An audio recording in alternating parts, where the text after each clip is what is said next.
Continuing our conversation now with two of the men who won last week. Delegate Jeff Frederick, Republican of Prince William County, Democrat Brian Moran of Alexandria. Phone lines open for your questions and comments at 703-387-1020. What's the national message coming out of last week's balloting? You know, with only the two states, well, Virginia, with Virginia and New Jersey is the only ones to have this off year election, the odd year election. It's all there is under the national microscope. So what message can fairly be said to come from these results? Jeff and I would probably have a little different opinion, but in Northern Virginia, I emphasized over the last 2 to 3 weeks to any gathering that would care to listen to me, was compare what we've done in Virginia. We have a surplus, not a deficit. We have working together. We have bipartisan coalitions, not divisiveness like in Washington. And so I think the contrast was clear, that stick with the course, stay the course, stay with Mark Warner's legacy, continue to work in a bipartisan fashion, go with Tim Kaine. Nationally, you see deficits, you see division, you see a war in Iraq that's not popular.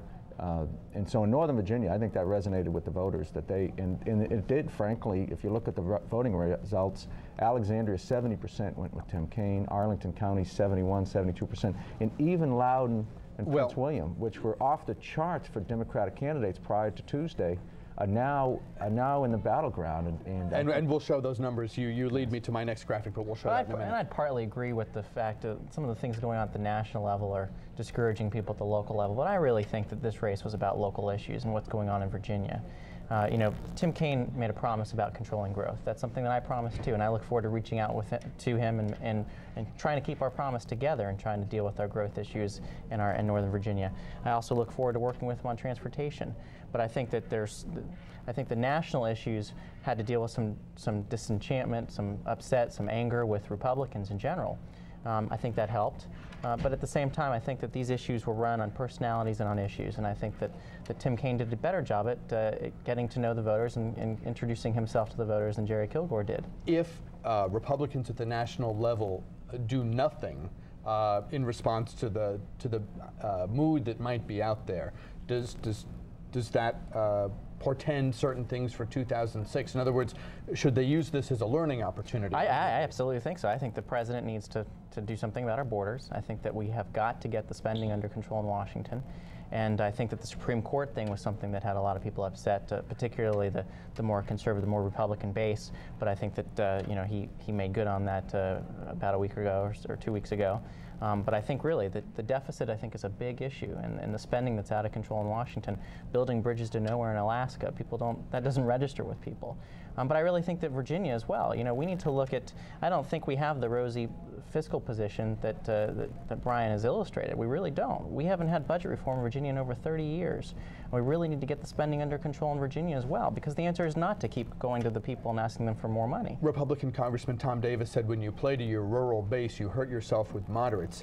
Do you have to kind of be surgical and not say, you know, gee, we have the Congress, both houses, we have the White House, you know, most people on the court were appointed by Democratic presidents. Maybe we should go for 80% of our agenda, but in the process of governing, reach out to the moderates and some of the people across the aisle, or who can be worked with in whatever scenario, and not try to drive a hard right agenda through. You absolutely need to reach out to everybody. You need to reach out to moderates, you need to reach out to liberals, you need to reach out to Democrats and Republicans and independents, because we're in charge of governing everybody.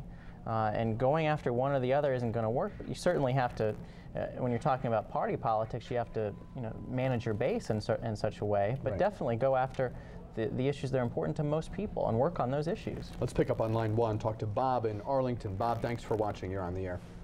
Oh, hi. Thanks for taking my call. I think the seeds really for the election win by the Democrats last week were set back during the administration of Governor Gilmore, when he decided to cut the car tax, but then couldn't come up with any reasonable cuts in expenditures, or what would happen at that time when we were having such a large influx of revenues from the dot-coms and the real estate rates going up.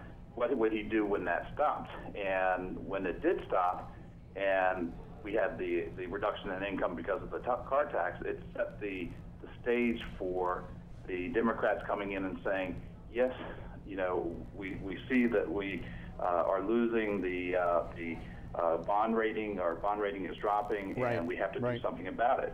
And I think that really set the stage. And I was all for the taxes going up because. Bob, let me jump in because we're almost at the end of our segment, but you make a good point. And, you know, that was one of the things where I think that State Senator Russ Potts, even though he got such a few number of votes. 2%, but you have to respect his campaign. He told, when he said like no free lunch, when he said no free lunch, that resonated. I don't want to put words in your mouth, Bob, but I think that resonated with people who said, yeah, smaller government is fine, but cutting income and not cutting spending, that does not make sense. But there is no free lunch. Virginians are paying a higher tax rate than they ever have paid in the history of Virginia right now. Do you deny that when Jim Gilmore, to pick up on this caller's point, when Jim Gilmore left office, he said we're looking at a $600 million problem, and it ended up being in the multiple billions? I think the problem that we had with Gilmore is that we had Republicans fighting with Republicans, and that had a perception, probably true, that Republicans couldn't govern. And I think that's the biggest problem, and that's the biggest challenge that we face. We have fiscally responsible Virginians fighting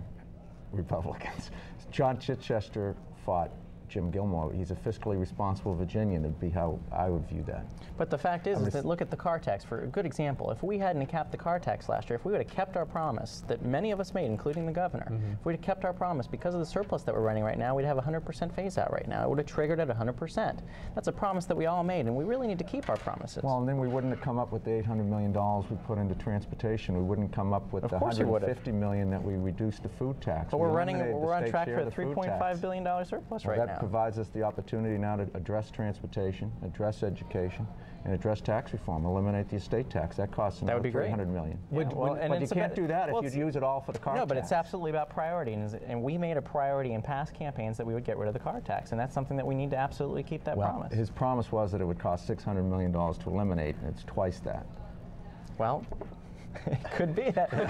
It is twice that, but you know, that's a promise that we made and the money is there. The taxpayers are putting that money into the state treasury, and we need to keep that promise. And it's not going to hurt education, it's not going to hurt mental health services, it's not going to hurt anything because the money's there. When we come back, I want to pick up on a point you made, Brian, about the role of Northern Virginia in this past election and looking ahead to the new General Assembly session, new governor too in January. But we'll pause here, come back with more of our discussion with Brian Moran and Jeff Frederick. Our remaining moments with them, more phone calls from you. Keep it here.